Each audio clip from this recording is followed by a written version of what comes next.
ನೋಡ್ಕೊಂಡ್ರಲ್ವಾ, ಬನ್ನಿ ಈಗ ದೇವಸ್ಥಾನದ ಒಳಗಡೆ ಹೋಗೋಣ.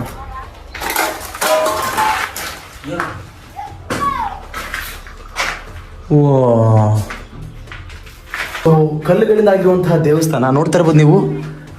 ಒಳಗಡೆ ಈ ತರ ಇದೆ ಅಲ್ವಾ, ಸೊ ಹೊರಗಡೆನೂ ಕೆತ್ತಿರಲ್ಲ ಅವರು, ಹೊರಗಡೆ ಹಂಗೆ ಬಿಟ್ಟಿರ್ತಾರೆ, ಒಳಗಡೆ ಮಾತ್ರ ಈ ತರ ಒಂದು ಲೆವೆಲ್ಗೆ ಕೆತ್ತನೆ ಮಾಡಿದ್ದಾರೆ. ಈ ಕಡೆನೂ ಕುಂಭ ಚಿತ್ರ ಇದೆ, ಈ ಕಡೆನೂ ಕುಂಭ ಚಿತ್ರ ಇದೆ. ಅದಾದ್ಮೇಲೆ ನೋಡಿ ಇಲ್ಲಿ ಇದರ ಪೂರ್ತಿ ವಿಡಿಯೋ ನಿಮಗೆ ಯೂಟ್ಯೂಬ್ನಲ್ಲಿದೆ, ಲಿಂಕ್ ಬಹಳ ದೂರ ಇಲ್ಲ, ಬಯೋದಲ್ಲಿದೆ. ಹೋಗಿ ಒಂದ್ಸಲ ಕ್ಲಿಕ್ ಮಾಡ್ರಿ, ಪೂರ್ತಿ ವಿಡಿಯೋವನ್ನ ನೋಡಿ ಇಲ್ಲಿ ಬಂದು ಕಮೆಂಟ್ ಮಾಡಿ ಅಷ್ಟೇ.